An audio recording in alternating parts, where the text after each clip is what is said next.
네, 안녕하세요. 저는 태양의 서커스에서 14년째 지금 서커스를 하고 있는 아티스트 코치 홍연진입니다. 야, 아니 14년째 진짜 몰랐어요.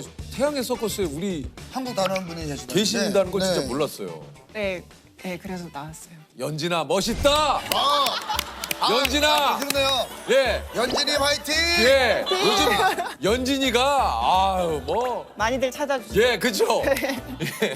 제가 라스베가스를 한 번도 못 가봤어요. 저는 그 한 번 가봤거든요. 네. 한 번 갔는데 옷쇼를 봤어요. 보셨어요? 네, 봤어요. 그 쇼가 엄청 다양하게 오쇼, 카쇼 뭐 많이 이게 있더라고요. 좀, 근데 예. 근데 태양의 서커스가 옷쇼인가요?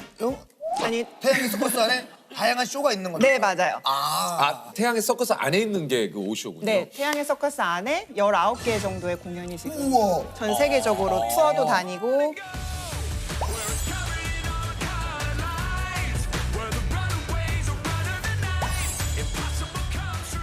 오쇼가 그 물에서 주로 하는 그 네, 공연이죠. 맞아요. 네, 네. 아, 기가 막히더라고요. 유일한 지금 워터쇼거든요.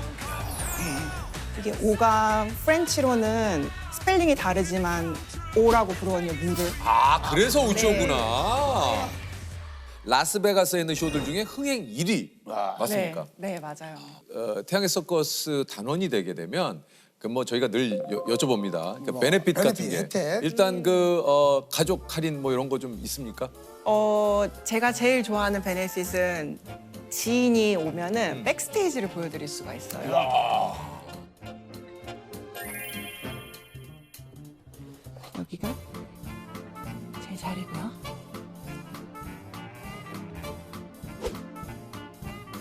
물속도 다 볼 수 있고 아 진짜. 네. 마지막에 이 피아노가 물속에 들어가요. 물속에 들어가자마자 이걸로 쏙 빼서 숨을 쉰답니다. 혹시 그러면 저희는 오늘부로 지인이 됩니까? 아니, 아 이거 최악이네 정말. 여쭤볼 수 있는 거잖아요. 아니 연락 주세요. 어. 제가 백스테이지 진짜요? 보여드리겠습니다. 아 이거 백스테이지 보려고 진짜.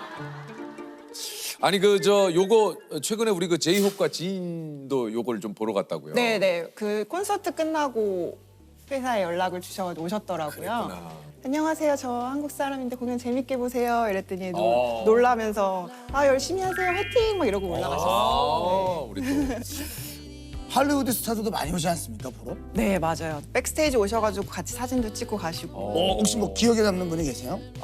스티븐 허킹 스티븐 호킹. 네. 예, 예. 오셔가지고 공연 보시고 가신 적도 있고요.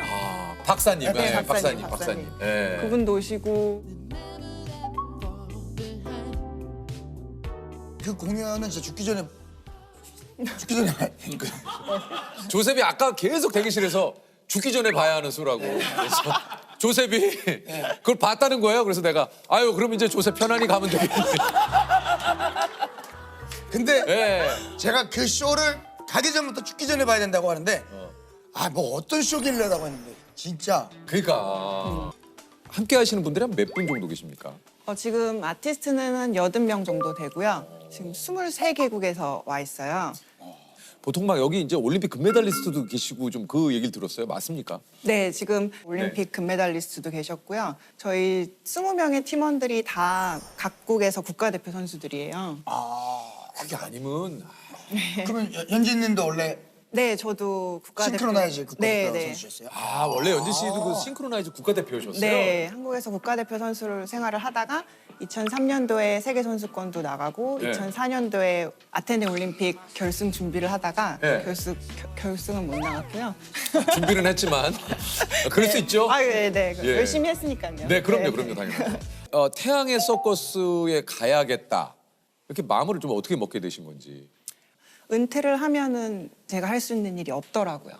아티스틱 스위밍이 비인기 종목이다 보니까 실업팀도 이렇게 활발하게 되어 있지도 않고 그래서 물론 코치로 전향해서 뭐 후배 양성에 힘을 쓰고 그럴 수도 있지만 좀 더 계속 활동을 할 수 있는 걸 찾아보다가 후배들이랑 같이 뭐 싱크로 공연단도 좀 만들어 보려고 하고 근데 좀 힘들어서 그럼 내가 그냥 현지로 가야겠다 그런 생각을 해서 가게 됐죠. 그러니까 내 좀 그 특기와 장기를 살릴 수 있는 곳을 내가 직접 찾아야겠다. 네, 친구들이랑 같이 학교 수영장에서 비디오도 같이 찍으면서 제 데모 비디오를 만들었어요. 아 이제 보내기 위한 네. 소위 말해서 이제 기획사 오디션에 이제 그 자료를 맞아요. 내듯이 네. 뭐 유연성 테스트, 싱크로 기술 테스트, 그다음 표현력 테스트 뭐 이렇게 주는 리스트들이 있어요. 다 그거에 맞춰서 제가. 그럼 이제 그거를 보내고 이제 통과가 되면 이제 면접이 네, 그렇죠. 이루어지는 건가요? 네.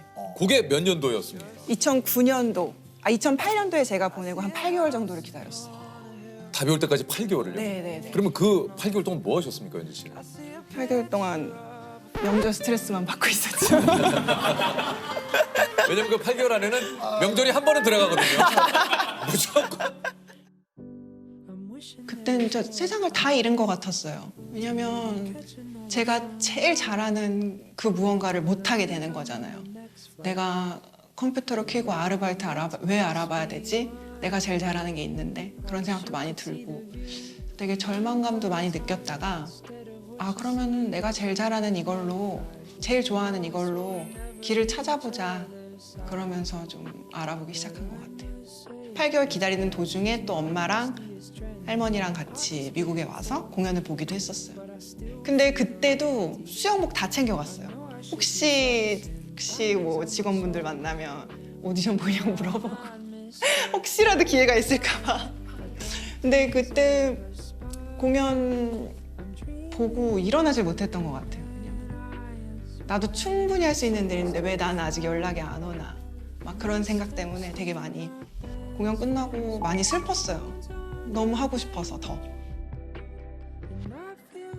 그렇게 그 명절 스트레스 받고 있던 시기에 8개월 만에 연락이 왔어요. 네. 뭐라고 연락이 왔습니까? 이메일로 먼저 연락이 왔어요. 그래서 몬트리올에서 이제 너희 트레이닝이 있을 계획인데 올 수 있겠냐. 그러니까 그게 딱히 뭐 쇼로 와 이것도 아니고. 네. 그냥 너 일단 한번 일단 한번 보자. 볼게. 네, 자, 네, 그렇죠. 너 한번 보자 직접. 네, 네. 그거군요. 그렇죠. 그래서 갔어요. 네, 갔죠. 그럼 비행기 표하고 내가 다 마련해야 됩니까? 아니요, 회사에서 해주시죠. 그래. 그래. 야, 그거 해줘야지. 근데 자석은 이코노미. 운 좋게 항공사에서 업그레이드를 해주셔가지고. 가끔 그런 행운이 있어요. 네. 나에게 좋은 징조가 이제 좀 뭔가 오네요. 네. 그래서 일단 갔어요. 네, 갔어요. 갔더니 어떻던가요? 너무 신세계였어요. 그 회사 자체가 되게 분위기 자체도 너무 자유롭고 좋았고 그리고 회사에 이렇게 사람 얼굴 모양의 석고상들이 많이 놓여져 있더라고요. 그래서 아, 이게 뭘까? 이러면서 막 물어봤더니 아티스트들의 헤드피스를 제작하기 위해서 개인 각자의 머리 모양을 다 석고로 뜬다고 하더라고요. 그래서 아티스트로 하루라도 일했던 사람은 다 이 머리 모양을 갖추고 있다. 그래서 그거에 대한 좀 욕심이 있었죠, 나도. 점점 이야기가 굉장히 좀 궁금해집니다. 네. 이게 좀 그래서 가서 어떤 테스트를 받습니까? 가서 우선은 수영장 한가운데 음악을 틀어놓고 그 안에서 네가 태어나서부터 죽을 때까지를 몸으로 표현해. 이걸 어떻게 표현해요? 저한테 그게 주어졌으면 일단 웅크릴 것 같아요. 예. 아, 네, 그럴 수 있죠. 그리고 이제 울어야죠. 하면서 이거 이제 그래서 엄마 이렇게 해서. 찾아 예. 아, 네. 떠다니다가 저도 뭐 비슷했던 것 같습니다. 그걸 하고 나왔더니 뭐라고 좀 하던가요? 뭐 우선은 잘했어라고는 해요. 하지만 그게 너무 직설적으로 네가 정말 웅크리고 울고를 표현하지 말고 우리랑 똑같이 했나 봐요, 진짜. 정말 이렇게 태어나서 이렇게 죽었어요. 그러니까 마지막 잠들 때는 이렇게 해서. 왜냐면 알고 들어간 것도 아니고 갑자기 물에 들어갔는데 갑자기 그걸 하라니까. 아니면 오히려 이런 식으로 했으면 괜찮을까? 그러니까 사람이 아닌 내가 꽃으로 돼서 씨앗이 돼서 꽃을 피우고 만개를 하고 잎사귀가 떨어지고 네. 근데 일단 죄송한데 그 조셉 물에서 돼요, 그게? 저는 제가 예전에 도전지구 탐험대회라고 하는 프로그램을 했을 때 제가 싱크로나이즈를 배웠어요. 네, 그 워터보이스라고 하는 그 공연팀 있잖아요. 네. 거기에 제가 이제 단원으로서 뭐 공연을 펼치는 그게 그 방송인 콘텐츠였어가지고 물에서 뜰 때 이렇게 하는 거 있어요. 뭐 네, 이렇게 맞아요, 뭐. 맞아요. 똑같아, 그거예요. 이거. 가서 이것도 하고 하고 뭐 땡기면서 뭐 다리도 올리고 막 이런 거 이제. 근데 이게 체력 소모가 어마어마하죠. 와 어마어마. 저 기절했잖아요. 하다가.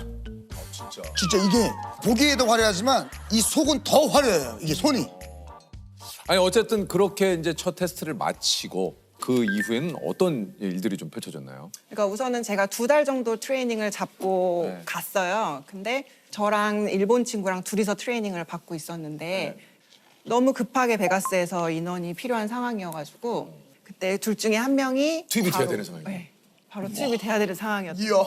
와 이것도 웬 행운이야. 네, 그래서 오디션을 봤죠 거기서. 네. 둘이서 오디션을 보고 제가 먼저 가게 됐습니다. 기분이 어떠셨어요? 너무너무 좋았죠. 아, 뭐라고? 미안하긴 했지만 그래도 좋았죠. 그래서 바로 이제 쇼를 하시게 된 거예요. 네, 그 5월달 2009년 5월달에 베가스에 도착해서 일주일 만에 완전 급하게 첫 공연을 첫 하게 공연 됐어요. 혹시 기억이 나십니까? 네, 첫 공연 기억나요. 너무 급하게 준비를 했었고 생각보다 물속이 너무 깜깜한 거예요.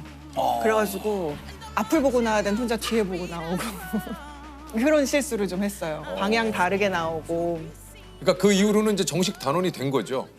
아니에요. 저희는 한번 아티스트가 오면 임시직으로 시작을 해요. 아, 이게 또 과정이 또 쉽지 않군요. 여기가 과정이 네. 쉽지 않아요. 무대에 올라가는 자리가 16자리거든요. 딱 싱크로 팀이. 근데 그 16자리가 쉽게 빠지지가 않아요. 아 그렇겠죠. 근데 그러다가 한 명이 우연치 않게 제가 계약 끝나기 전에 빠지는 바람에 제가 바로 아니 근데 연진 씨에게 첫 한국인으로 태양의 서커스에 입단을 했고요. 14년 전에 그 저희가 지금도 트레이닝 rum에 각 나라의 국기들이 다 달려 있거든요. 근데 14년 전에 갔을 때는 태극기가 없었어요. 다른 국기는 다 있었는데 그러면서 저 가고 나서 그 이틀 후인가 바로 태극기 걸어주셨어요. 배송 올 때 이렇게 꼬깃꼬깃 구겨져 있는 그 상태로 이렇게 펴서 걸어주셨어요. 지금 그래서 제가 그때 마음 먹은 게 저 태극기가 빳빳하게 다 펴질 때까지 열심히 해야겠다 그런 생각을 했었죠. 지금도 너무 좋죠. 지금도 좋아요. 그다음에 봐도. 아니 근데 연진 씨에게 그 갈 때 비행기가 이코노미에서 비즈니스로 굉장히 지금 잠깐 듣기에는 이 일이 굉장히 순조롭네요. 아 근데 저도 너무 언어가 쉽지 않고 이런 걸로 되게 많이 힘들었었어요 초반에는. 그리고 아는 사람도 아무도 없는 상태에서. 너무 좀 뭐라 그럴까 내가 원해서 간 곳이긴 하지만 말씀하신 대로 너무 외롭고 낯설고 새로운 맞아요. 환경이고. 네. 좀 한국으로 갈까 이런 생각 안 했습니까? 근데 지금도 그렇지만 이 직업이 너무 좋고 아직도 무대 서는 게 너무 좋아서 그러니까 뭔가 외로움을 이겼던 것 같아요. 네. 야, 근데 지금은 이제 뭐 거의 가장 선배님 축에 속하나요? 어떻게 되세요? 지금? 지금 싱크로 팀에서는 제가 팀장이라고 해야 될까요? 네. 지금은 이제 코치님이시니까. 네. 와. 아티스트 코치로 일하고 있어요. 와. 아니 코치의 업무라는 것이 뭐 말 그대로 또 굉장히 많잖아요. 네, 저는 네. 우선은 크게 보면은 아티스트를 뽑는 것도 제가 하고요. 아 직접 선발을 또 하시고. 네, 선발도 제가 하고 들어오면은 무대 올라가기 전까지 안전 수칙 그리고 뭐 무대 안무 같은 거 그런 것도 제가 다 가르쳐 줘야 되고 공연 매일매일 공연하기 전에 저는 라인업도 제가 다 짜야 돼요. 아 라인업까지. 네. 무대 올라가는 멤버가 한 10개 정도 돼요. 누가 어떤 자리에서 할 것인지 제가 다 정한 거. 그러니까 저도 아티스트만 할 때는 제가 좋아하는 일 하고 뭐 그냥 코치가 하라는 거 하고 이런 식으로 즐기면서 오고 그럴 수 있었는데 이제 말 그대로 팀장 자리에 있으면서 저도 좀 남들이 느끼는 팀장의 고충을 좀 느끼고 있죠. 가장 큰 고충이 뭡니까? 그러니까 좀 위에서는 이렇게 해라, 밑에서는 나 그거 못한다. 스트레스. 스트레스. 이거 미쳐요. 그럴 때 어떻게 해결을 합니까? 그러니까 저는 일할 때는 좀 다 강력하게 하는 편인 것 같아요. 내 생각이 옳다 싶으면은 더 이상 초이스는 없어. 이걸로 해야 해. 그냥 딱 얘기하는 choice. 편이에요. 근데 그게 합리적이어야 되죠. 근데 그 합리적인 게 본인만 합리적인 거예요? 그러니까 뭐예요? 그러니까 아니. 내 스스로 합리를 아니, 내놓고 하는 거 아니에요? 이거 거의 사측이잖아요, 지금. 이거 거의 사측인데 지금. 아니다 싶으면 사측에도 얘기합니까? 사측에도? 이거는 회사가 이런 거 원할지 그렇죠. 모르겠지. 아닌 것 같으면 얘기를 하죠. 우린 이거 못해. 못해. 네. 그러니까 동료들도 어느 정도 믿어주는 것도 있죠. 그러니까 이게 각자의 또 위치에서 다 그 고단함과 있어요. 고충과 힘듦이 있어요. 예, 또 워낙에 고난이도의 기술들이 많고 여러 가지 아무리 숙달된 분들도 혹시 이런 부상은 좀 있을 수 있지 않나 이런 생각도 좀 들거든요. 네, 저도 팀원들끼리 서로 막 몸을 던지고 주고 그러니까요. 받고 막 물속에 누구 지나가야 되는데 그 물 위로 점프해야 되고 막 이런 상황이 있으니까 그런 큐들을 되게 잘 지켜줘야 돼요. 근데 제가 한 번 실수로 좀 미리 나가는 바람에 다이빙 하시는 분이 제 머리 위로 떨어진 적이 한 번 있어요. 공연 그래서 도중에. 어떻게 됐어요? 그래서 저는 거의 거기서 의식을 잃고 물속에서 계속 숨만 쉬고 있었던 것 같아요. 그래서 저희 동료가 저를 발견해서 끄집어내 주시고 바로 응급실을 간 적이 있었죠. 너무 큰 사고로 이어질 뻔했네요. 네, 맞아요. 근데 그게 뇌진탕이 온 거여가지고 막 산소 부족이 좀 오고 이랬었어요, 초반에는. 막 손발이 막 꼬이고 숨도 제대로 못 쉬고 막 이래가지고. 공연 중에 지진이 났던 적도 있다고요? 네, 공연 중에 지진이 난 적이 이건 있는데 또 어떻게 해? 이게 연체 공연이라 그래가지고 허리를 이렇게 뒤로 꺾으시는 분들이 있어요. 그냥 이렇게 앞으로 접으시는 게 아니라 다리가 뒤로 와서 이렇게 꺾으시는. 네, 그분들이 이렇게 3층으로 탑을 쌓아가지고 공연을 하던 도중에 그 도중에 지진이 났는데 어느 하나 다치지 않고 그 탑이 무너지지 않았던 거예요. 지진이 났는데 그 탑이 안 묻었어. 무대가 다 흔들릴 정도였는데 그분들은 전혀 끄떡없이 그렇게 맞춰가지고 백스테이지랑 관중석에서 많은 박수를 받은 거예요. 정말 대단하시다. 이게 사실 14년간 쉴 틈 없이 어떤 이런 공연을 한다라는 게 참 어려운 일인데 그럼에도 불구하고 이 공연을 마쳤을 때 관객분들의 어떤 표정이라든가 어떤 그 반응이 이게 또 보람이 있구나, 뿌듯하구나 이런 순간이 좀 있을 것 같아요. 계산을 해보니까 14년 동안 한 5,000번 정도 공연을 했더라고요. 그리고 얼마 전에는 제가 되게 감명 깊었던 관객분이 계셨는데 백발 할아버지셨거든요. 혼자 일어나셔가지고 베레모를 이렇게 벗으면서 딱 가슴에 놓고 목례를 탁 해주시더라고요. 그거에서 되게 감명을 받았던 것 같아요. 너무 감동적이었어요. 말 그대로 울컥했어요. 여러분들에게 경의를 표한다. 네, 너무 너무 울컥했어요. 멋있으시다. 너무 멋있다. 네, 또 매너 없는 분들도 너무 많잖아요. 또. 맞아요. 아 가끔 있습니까? 공연 끝나고 저희가 커튼콜에서 막 나와가지고 인사하기 전에 막 주차 밀릴까 봐 미리 나가시고 쫓기듯이 나가요. 쫓기듯이. 그런 분들이 보여요. 저희는 다. 저는 이제 마지막까지 그냥 아 근데 이게 또 막히면 한없이 막히니까 그 조금만 좀 이해를 해주세요. 그것도 좀. 예 그런 마음이 없는 건 아니거든요. 아, 네, 예. 알겠습니다. 알겠습니다.